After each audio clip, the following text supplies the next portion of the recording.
Hello, everyone, and welcome back to Navis Nobilite. And we are today talking about the very last of the Orc battleships, and easily the best of all of the Orc battleships, Gorbag's Revenge, the Emperor of Orcdom. The Battleship 12 hits 20 centimeter speed, 45-degree turns, 2 shields, 6 up front armor, 5 up rear and side, and 3 turrets. It is equipped with the standard Prow guns battery at D6 plus 2. It has Prow torpedoes at D6 plus 2. The dorsal launch base at D3 plus 1. Port and starboard heavy guns.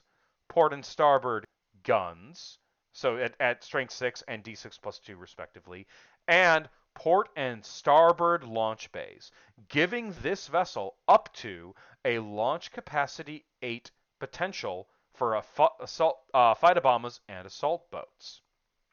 You may equip it with boarding torpedoes for 5 points, and you may take torpedo bombers for 80 points. This is the only vessel that I would recommend potentially taking this upgrade, because you're already investing 310 points into it. What this ship ultimately is a gigantic, massive, really unpleasant terror ship that is designed solely to make your enemy cry.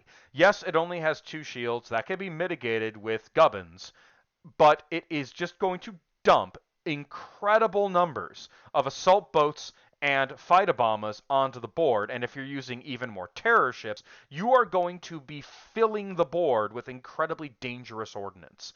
It has a excellent Prow torpedo strength as well, and all of that gets reloaded with a single reload ordnance. And because your war boss is there, he can co-opt the leadership from another cruiser, and as a result, pretty much guarantee a decent leadership on your flagship. And that is very critical because this vessel is dependent entirely upon good leadership and the reload special orders. But also something very important.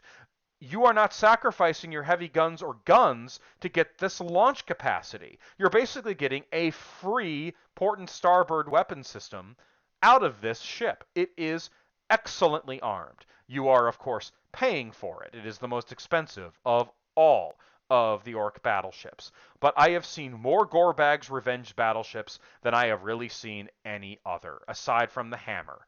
And there's good reason for it.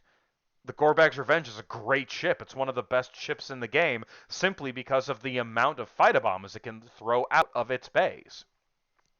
So, if you are considering building a powerful and effective cruiser or even escort-based fleet, there is nothing wrong with taking Gorbag's Revenge.